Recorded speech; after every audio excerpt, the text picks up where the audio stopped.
أعوذ بالله السميع العليم من الشيطان الرجيم بسم الله الرحمن الرحيم الحمد لله رب العالمين والصلاة والسلام على أشرف الأنبياء والمرسلين وعلى آله وصحبه أجمعين رب اشرح لي صدري ويسر لي واحلل عقدة من لساني يفقهوا قولي السلام عليكم ورحمة الله وبركاته. Good afternoon and welcome to Siri 2 Perkongsian Ilmu Project-Based Learning PBD or Classroom Assessment.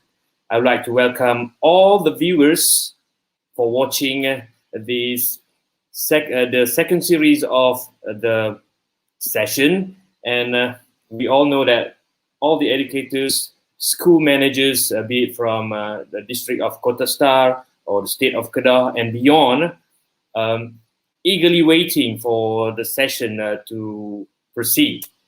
And I would like to thank you guys for joining us, and I bet the topic itself and the presenter will make you glue to your seat and watch this right to the end. Also, we all know that all the teachers, educators especially, you guys have gone extra mile in providing the best education to our children, to our students. And therefore, we provide and present you with this session just to share something on that. Before we begin, before we move to our next agenda, here's the running order of the session. The first one will be the presenter or panelist will present the session, and it will be a two-way communication itself, and the questions will be posed by moderator throughout the session while she was presenting. And remember, and the most importantly, you can encourage to ask questions. All right, and you can post the question. You can use the chat box on YouTube channel, and the questions, those who are lucky, okay, your questions will be selected, will be chosen by our team of administrators, and therefore you are encouraged to ask questions, and please feel free to ask questions. And about the series, as mentioned earlier, this is Siri 2 or the second series of the session, and it is organized by Pejabat Pendidikan Daerah Kota Star, or known as Kota Star District Education Office, and under Sektor Pembelajaran. Okay, maybe those from outside of Kedah would have vague idea on where Kota Star is. Kota Star is where the city, the capital city of Kedah situated, Alor. And to those from abroad, Kedah is in Malaysia. And we all know that we have this session in order to promote and to share whatever effective and best practices that have been carried out by teachers, the educators, the excellent teachers. And we are proud and pleased to have our presenters today to present her work of masterpiece. So let me introduce our presenter. Madam Chong Wan Lin, and she graduated from the UK University in Texel, and she's currently teaching at SJKC Katwa H, of course, right in Alor. And a well-known and knowledgeable other for teachers in our district and also in our state of Kedah. And my personal experience with her, when I first met her, I was already impressed with her work rate and work ethics, along with her creativity, of course. And on top of that, she's also a master trainer for CAFR on national level. And you guys might be wondering, oh, I've seen her somewhere before. Yes, she had appeared on Didik TV a couple of weeks ago, if you may notice. So without without further ado, let us welcome Madam Chong Wan Lin with her project-based learning and PBD presentation. Let us welcome Madam Chong Wan Lin. Hello, thank you, Mr. Badril, and very good afternoon, everyone. Welcome to this session by Sektor Pembelajaran PPD Kota Star.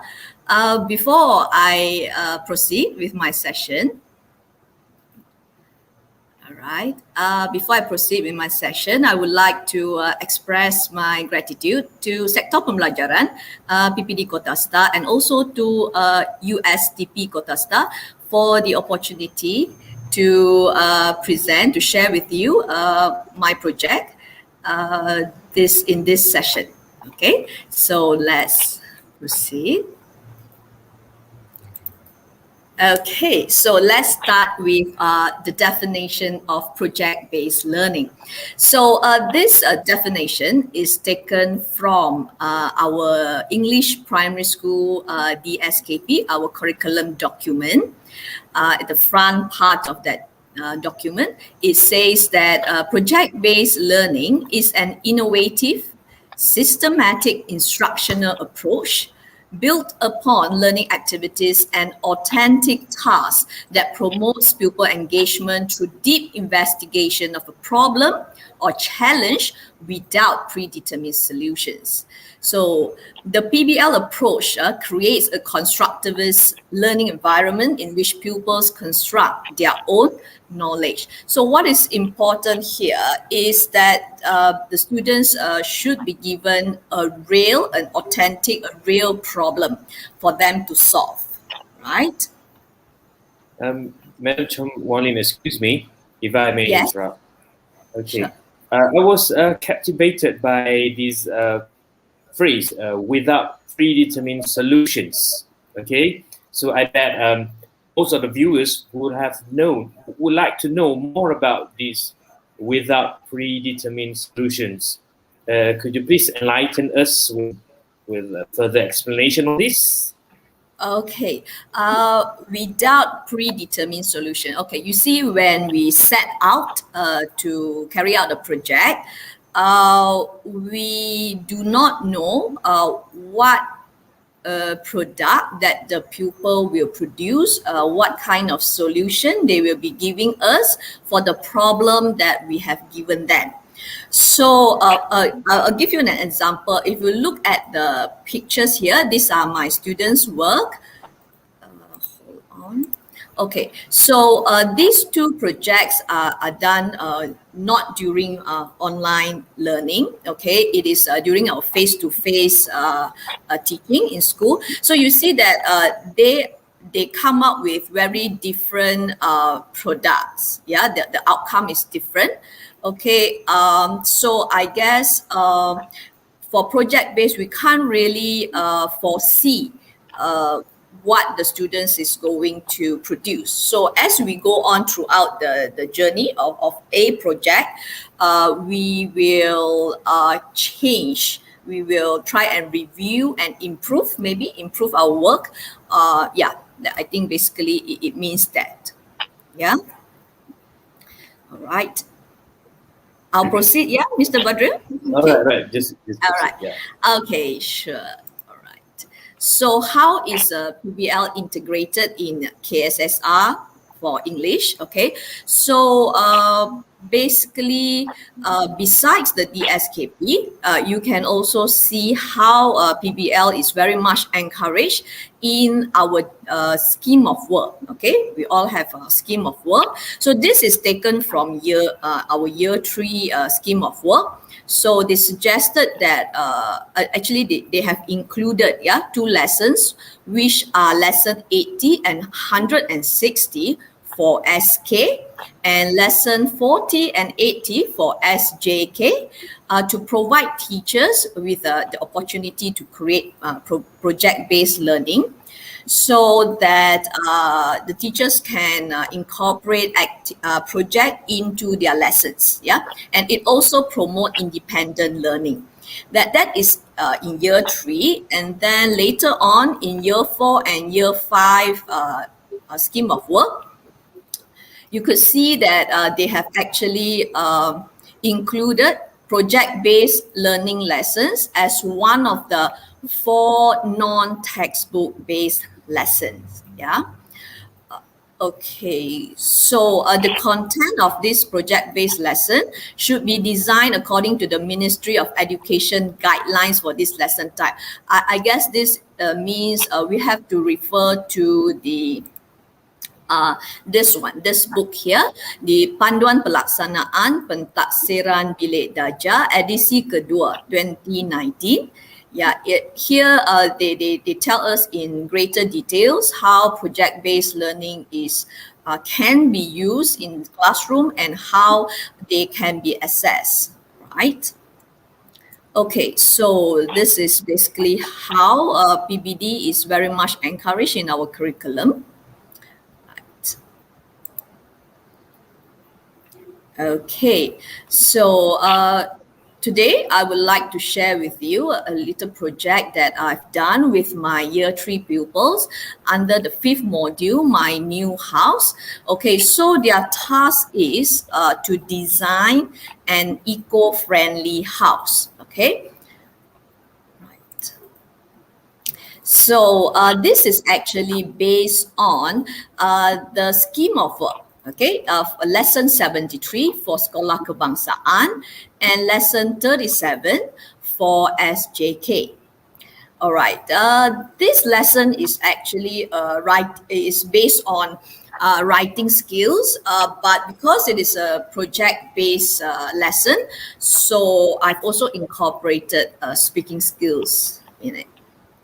So actually, our teacher's role in PBL is to design and to plan the lessons for them, okay?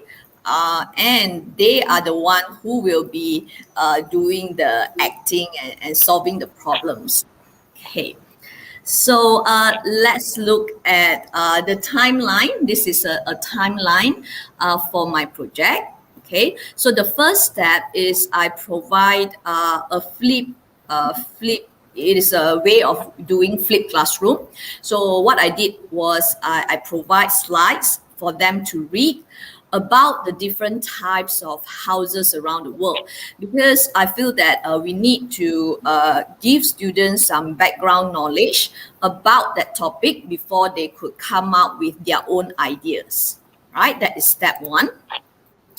And in step 2, that is where the Google Meet session, I will have real-time teaching. Okay, so in this step, okay, I will explain what eco-friendly is by providing some examples. I'll show you later, and pupils will then imagine their house. Okay. And then after that, they will design their houses and they will write about it. Okay. So in step 3, and it is also a very important step in PBL, is that we review and we provide feedback so that they could improve on their design, on their work.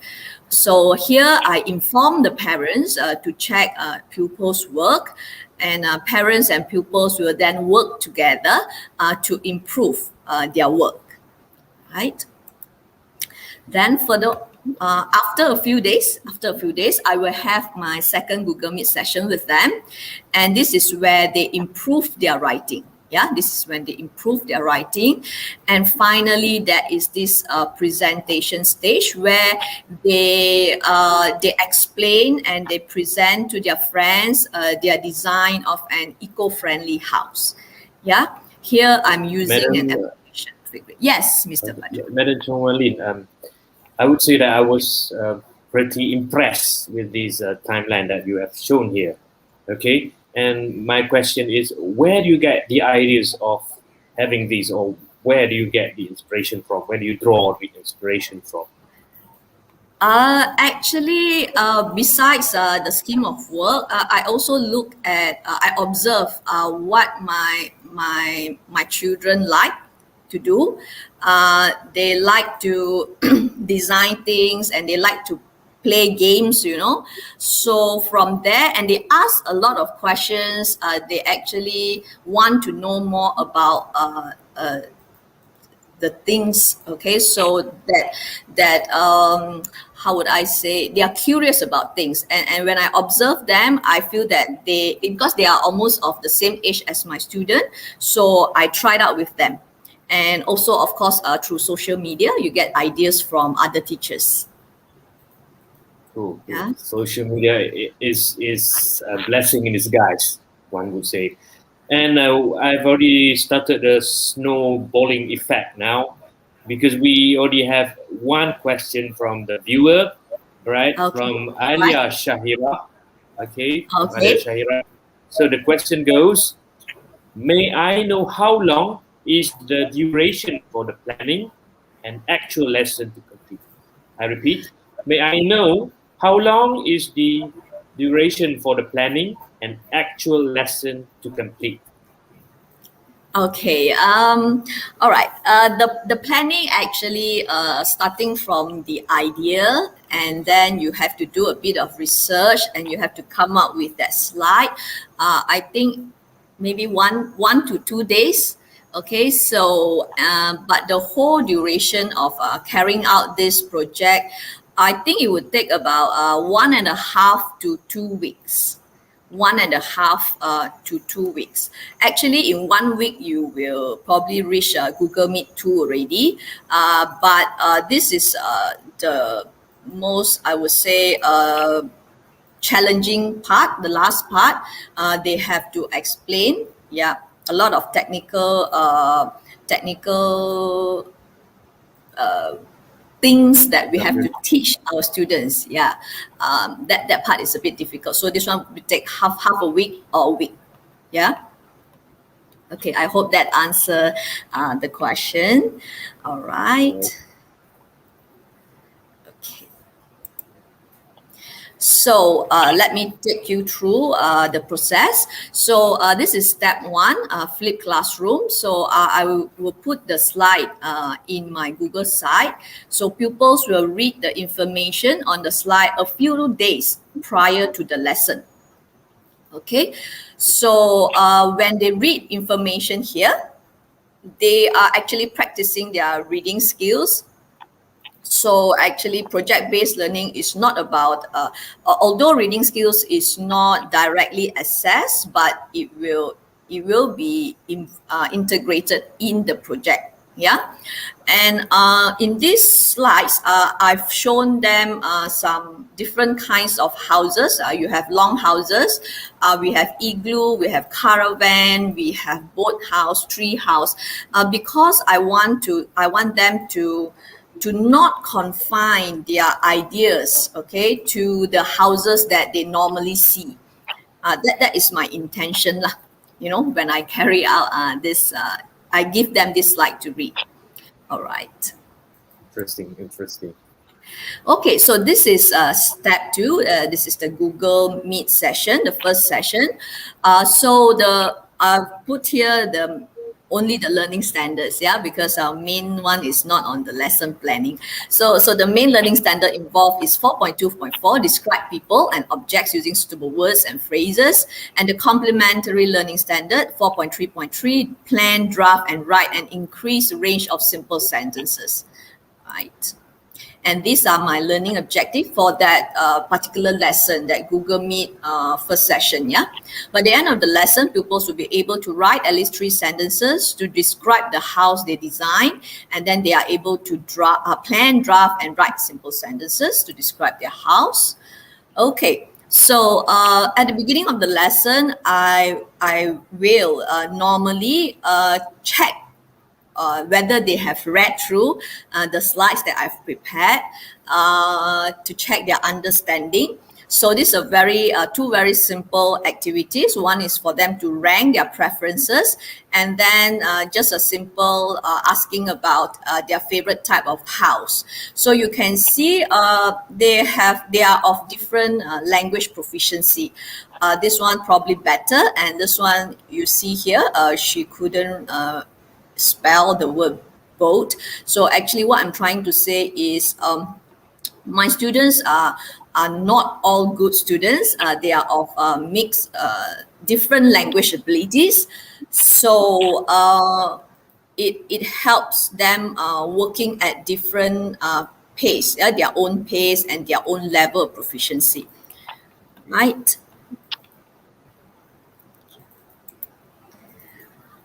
Okay. So this is my slides for that lesson. So in slide 1, I will show them again the different, not the conventional type of houses. These are all eco-friendly house. So this is where I explain to them what does eco-friendly mean. By showing them the solar panel, how people grow trees on the wall, grow plants on the walls, and you have lots of windows, you explain it to them.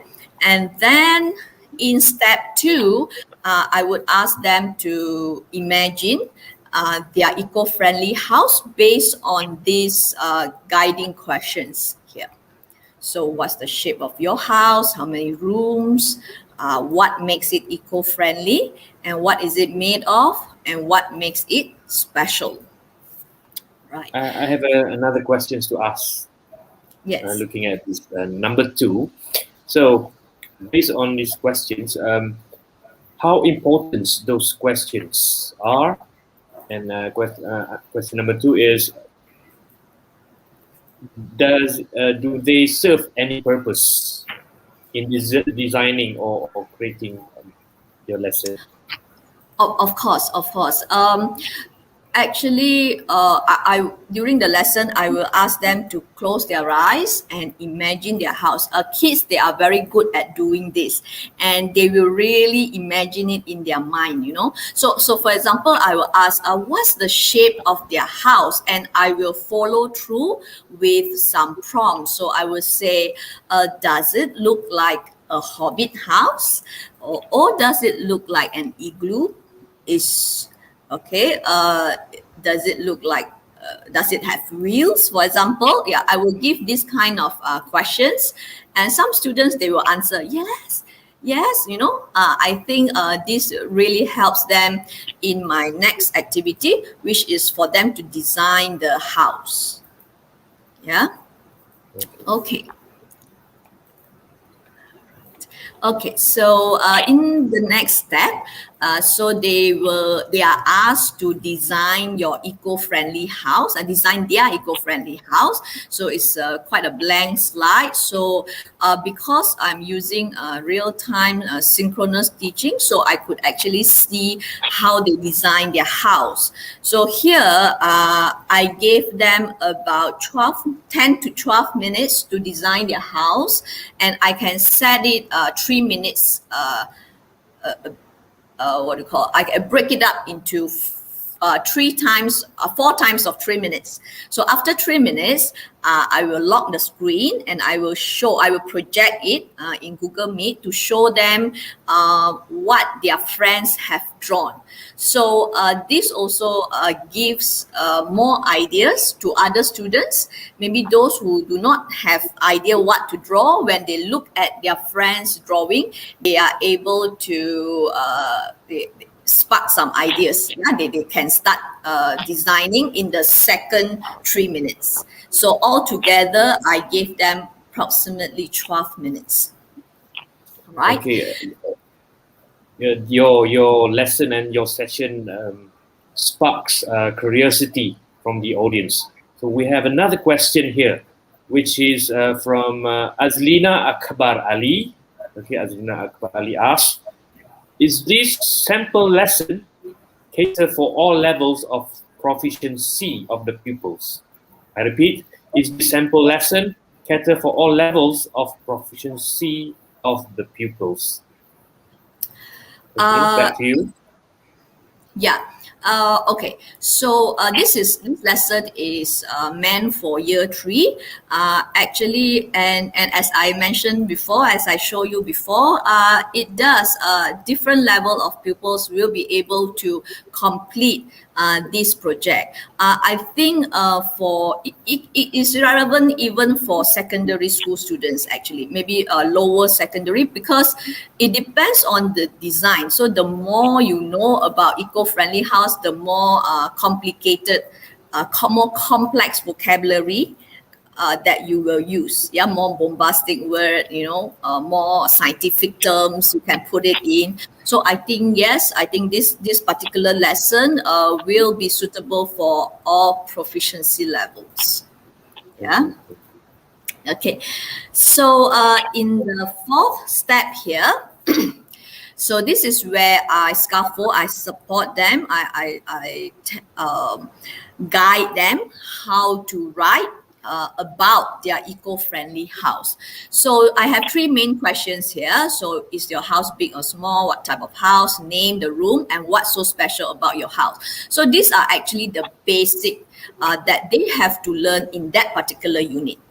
Yeah, you can see that it probably has nothing to do with the eco-friendly terms. Okay, but in my class I have some very good students, and they are very knowledgeable. They are very knowledgeable, and they are very interested in science. So which is why they could some of the words I put here, they could actually use them. Right. So my learning objective is just to write 3 sentences. So those who are weaker, who are less proficient, will only write 3 simple sentences. Okay. This is where the differentiated strategy comes in. Yes. Yeah, that's true.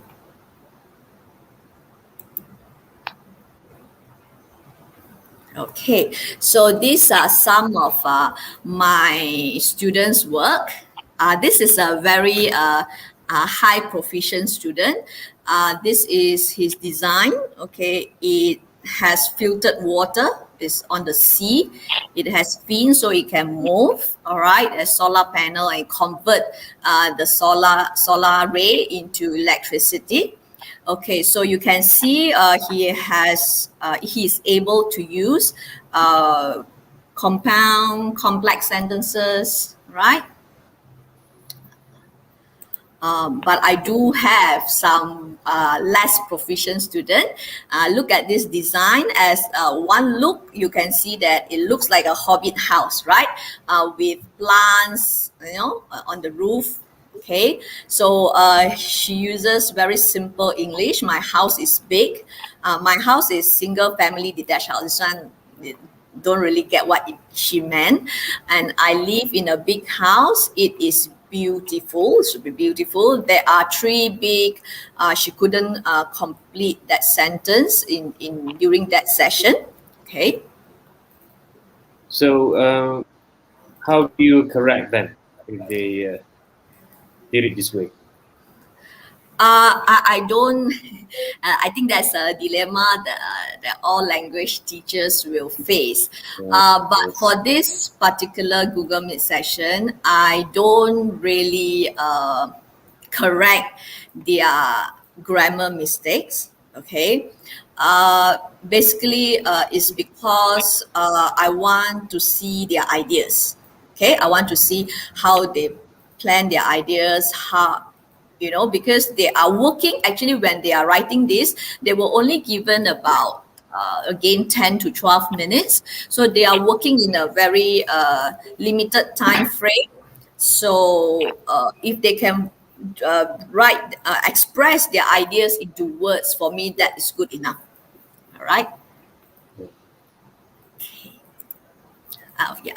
Here are some of my students' work as well. Okay, you can see this is probably got the idea of a boat house. This is a wind turbine.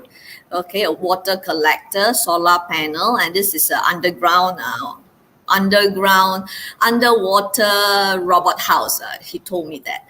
Okay, and this one, it looks very messy, but actually you can see his idea there. Secret room. Okay, you have a library, a submarine. It's like a submarine. And this is also a work by my student, a pupil 3.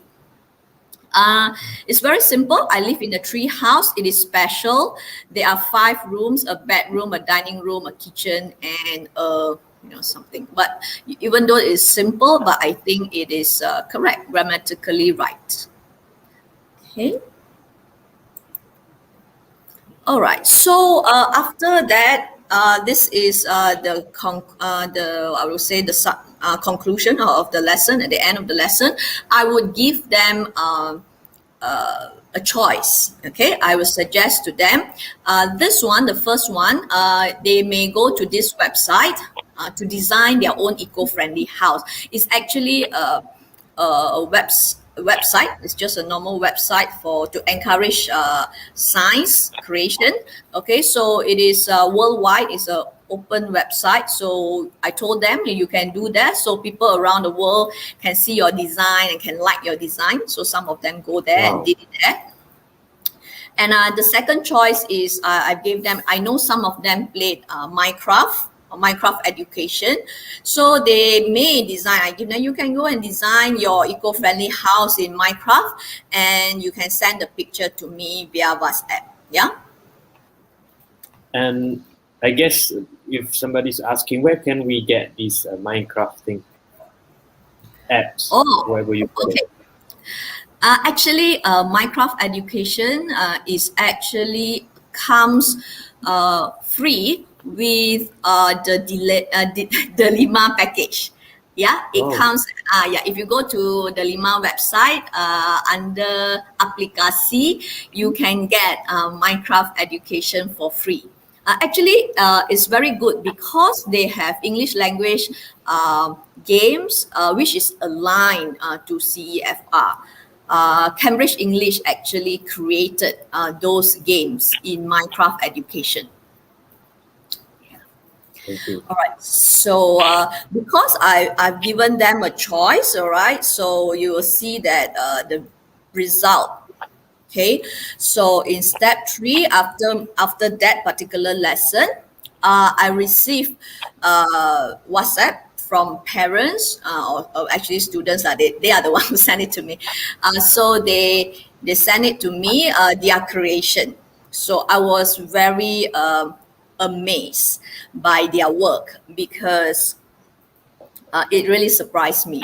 Okay, so yeah, and this is step 4. This is where the second session of Google Meet. So this is where I tried to we together try to improve their own writing and their idea of their eco-friendly house. Sometimes when you show them their friend's house, they will say, "Oh, I want to follow this. I'm going to change a bit." So that is where all this happened. This is I use Padlet so they can write their construct their sentences here, and we can check, and they can see their friends' work as well. Okay. So after that lesson, after they improve their writing and their houses, so this is where they present their creation in Flipgrid. Okay, Flipgrid is an application. It's a website. If you use phone, you have to download the app, and it is where they record themselves explaining their design. Okay, there are 4 different products here. If you look at the first one, okay, pupil 4, actually she puts her name here, so you can put your name here. Then she include a snapshot of her Minecraft house. Okay, so this is her Minecraft house. She doesn't know how to record the screen, so she just put a snapshot. Okay, and this is pupil 5. as you can see, this is what he has designed during our first Google Meet session. So what I did was I screenshot, I sent it to all the students so they have a choice whether to improve or they just want to take as it is. So probably he's very happy with this design and he has included this into his Flipgrid. All right, and this boy here, pupil 6, remember the website that I've shared earlier? I gave them two options. The first option is to go to a website to design. This is the one that he did there. He created in that website and he took a photo of it and he included it in Flipgrid. And this one, okay, in Flipgrid, you have this option of screen recording. Very easy, just one click, it will start recording and you just illustrate, explain, okay? So this boy here, he take us on a quick virtual tour of his Minecraft eco-friendly house, yeah? Okay, so next. All right, let's look at this student of mine. This is student 7, I think. Okay, so if you can see, this first one here is where she first designed in the first Google Meet session. Very simple. Probably she doesn't have any idea. Okay, so after I show some of her friends' work on Minecraft, she started downloading an application. This is not. This is the Chinese version of Minecraft because this student is she's very shy during face-to-face learning in class. She doesn't respond. You can't hear her at all. And I have to go, every time I teach, I have to stand in front of her. And then I speak English and then I have to whisper in Mandarin. Because if I don't do that, she will totally shut herself out. Okay. So, and then she created this. Okay. It's an app that you download on your phone. It's in Mandarin. Okay. So she showed this to me. And then this is after she improved her writing in Padlet. She wrote these 3 sentences for me. And this is her Flipgrid. She is one of the first few who submitted her video. So one of the most amazing success story that I would say is for her to switch on her microphone. She turned on her microphone during Google Meet. And then she said, of course in Mandarin, she said, teacher, can I record my video in Mandarin? Because they are very excited actually to show their friends the design, to show them around, show their friends around. But I told her, you can do in Mandarin, but you have to do another video for me in English where you have to just say 3 very simple English. Okay, so this is her video. Madam Chong. Yeah, sorry. Hello. Yeah. Yes. I would like to say that not only that you're a good teacher, you're also a good negotiator. Congratulations. Yeah, I think we have to give and take sometimes. Okay, let me play the video.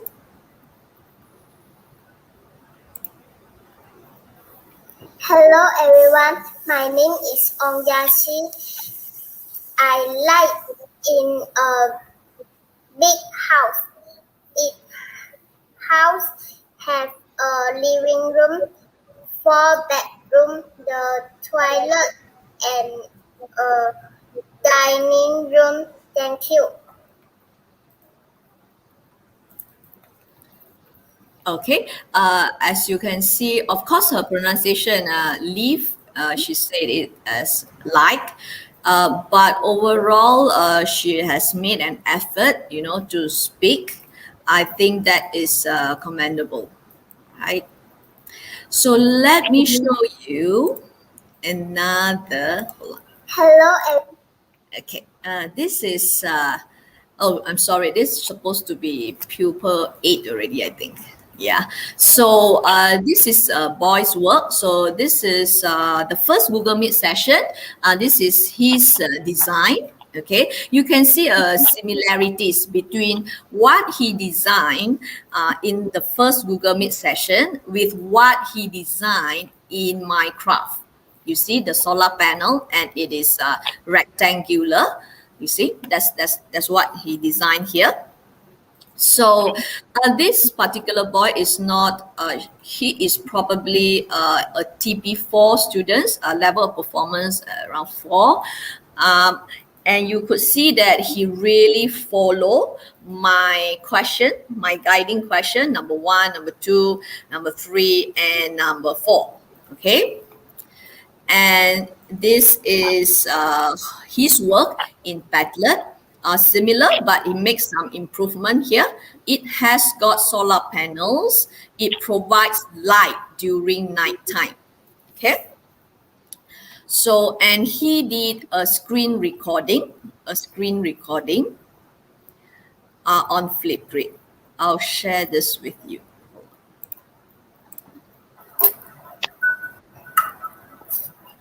Hi, my name is Siri. This is my eco-friendly house.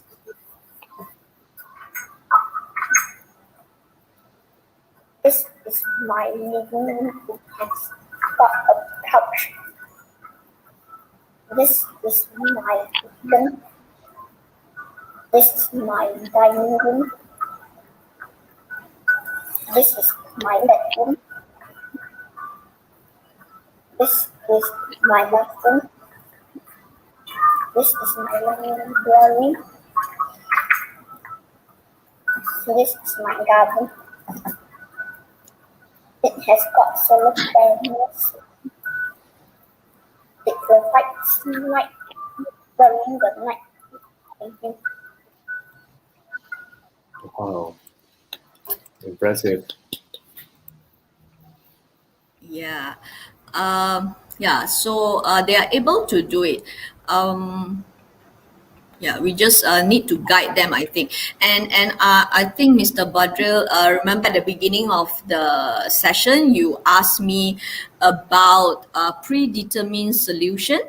Yeah, Yes, I yes. think as you can see, I by the end of the project, you can. That.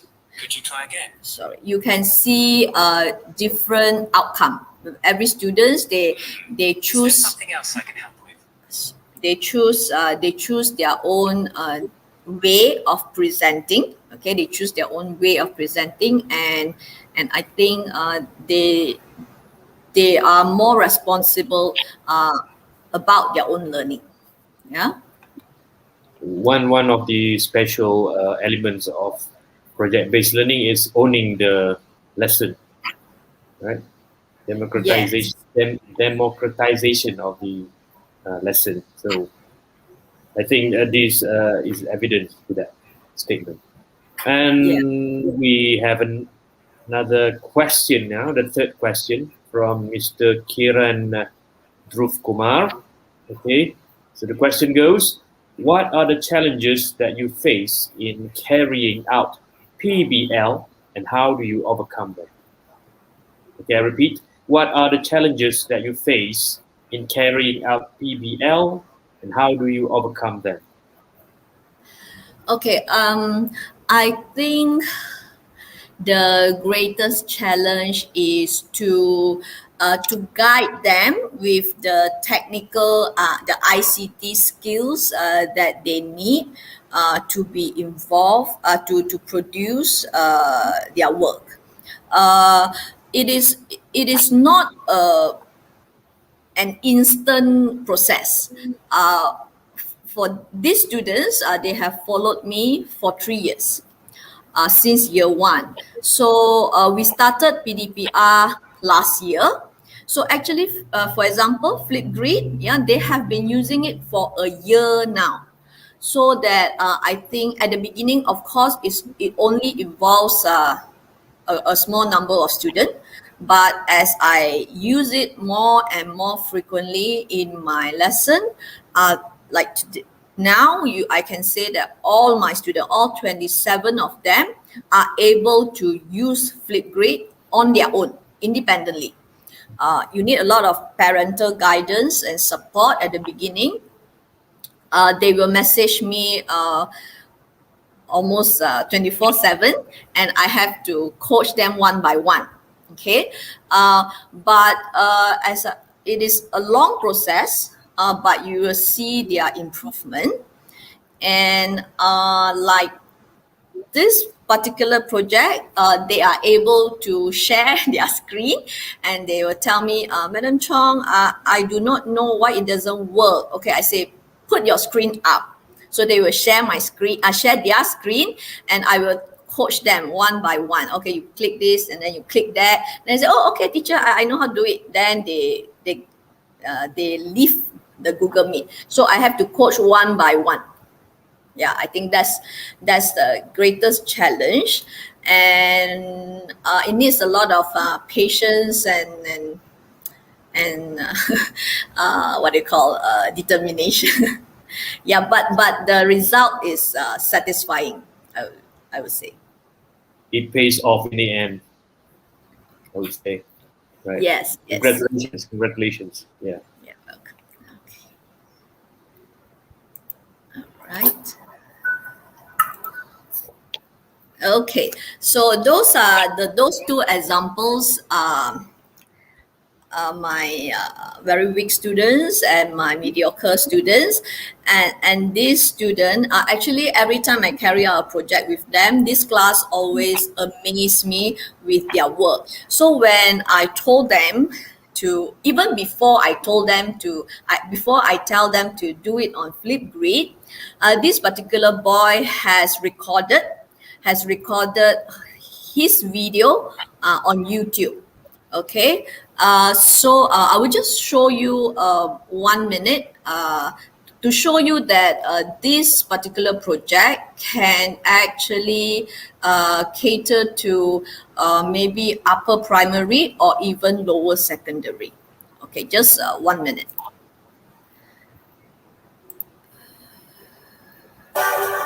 Hello, everybody. I am Oin Newton, and this is my eco-friendly house. Now I'm gonna show you the interior of my house. This is my dining room, and this is my kitchen.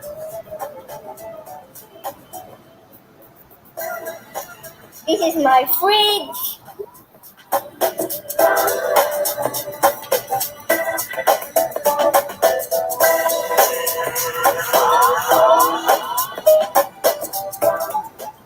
This is the elevator to bring you upstairs.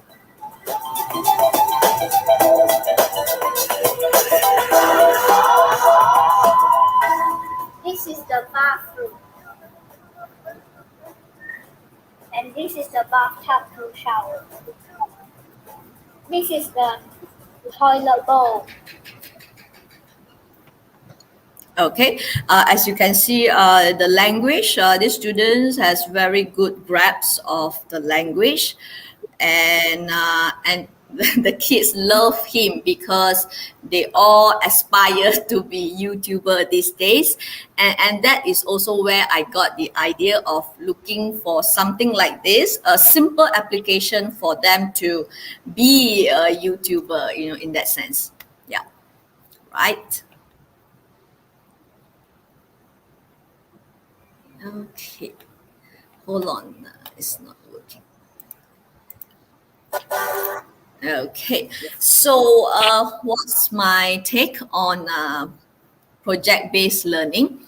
I think the effects on learning is that, of course, the participation rate increases.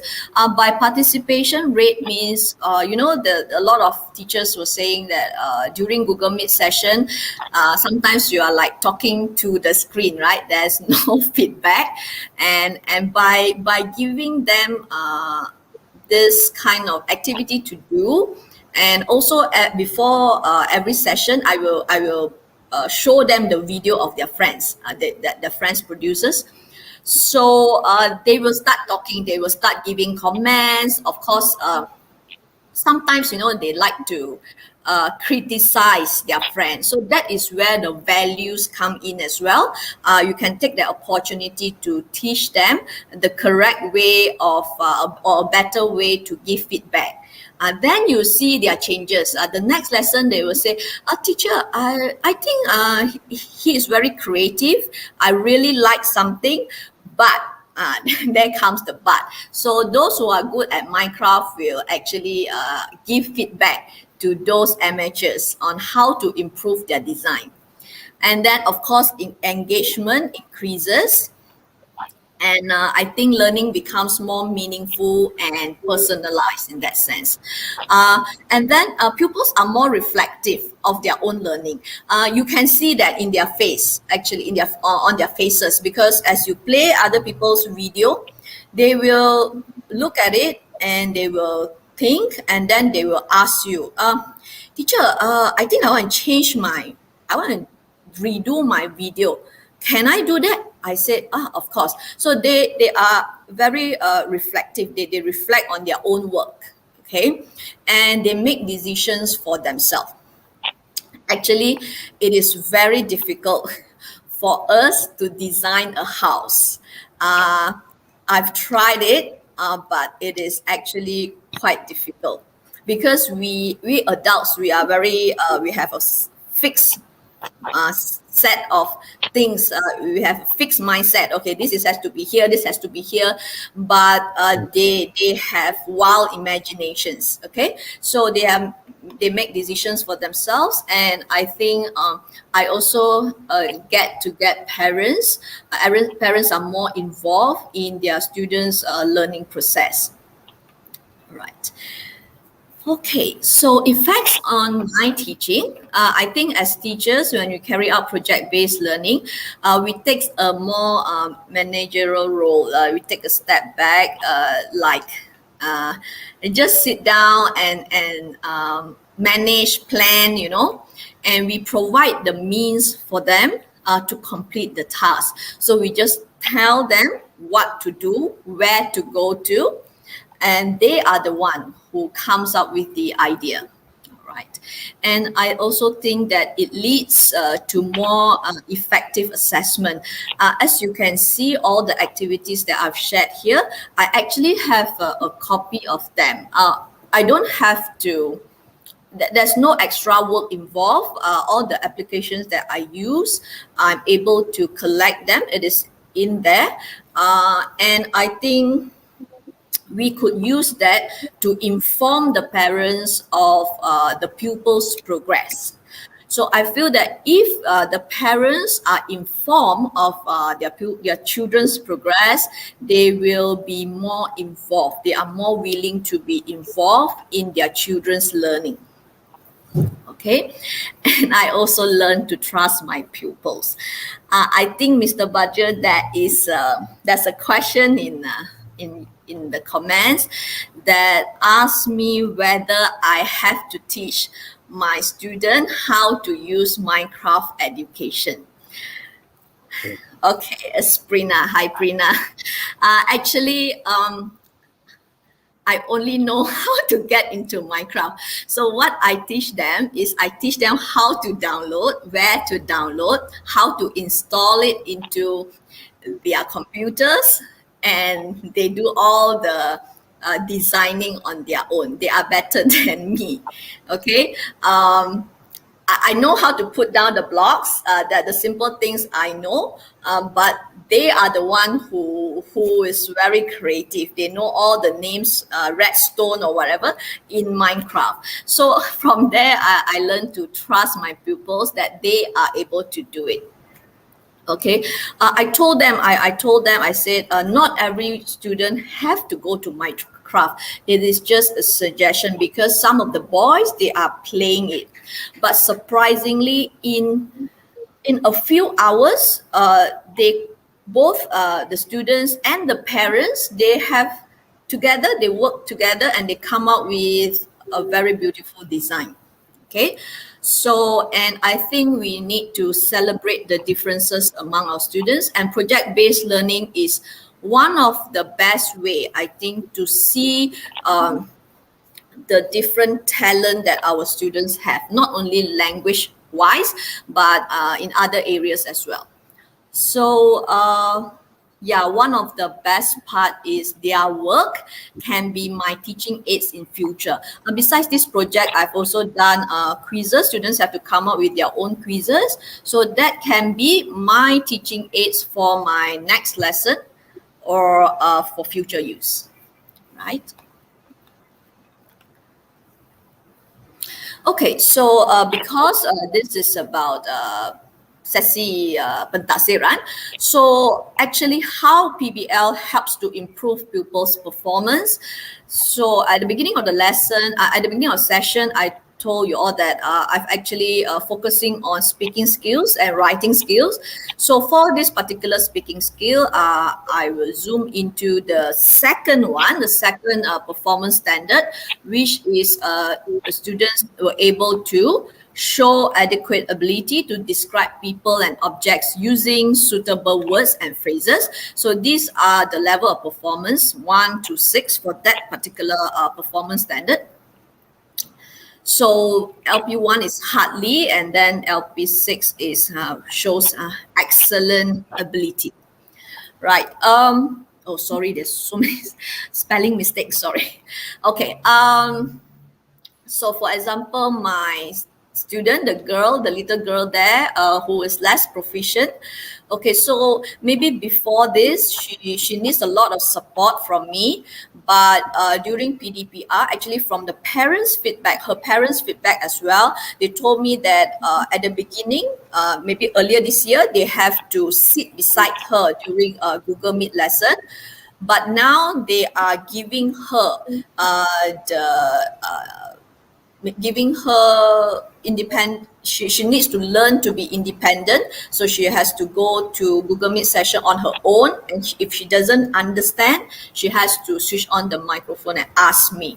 So and then through her work, you can see that she is improving. So if I think, yeah, so we need to keep on doing this project so that we could, there's opportunity for us to push them to improve their level of performance. Right. And, oh, sorry. And this is writing skills. I focus on two. One is to communicate basic information and give descriptions of people and objects adequately. And the second one is they are able to plan, draft, and write and increase range of simple sentences adequately. So of course, some of my students are already here and some are still progressing. Okay. So a lot of, because the project-based learning, it is not just one lesson. It brings on maybe to 2 or maybe to 3 lessons. So it gives you the opportunity for teachers to support and also for pupils to improve their writing. So they will move on, move up the ladder.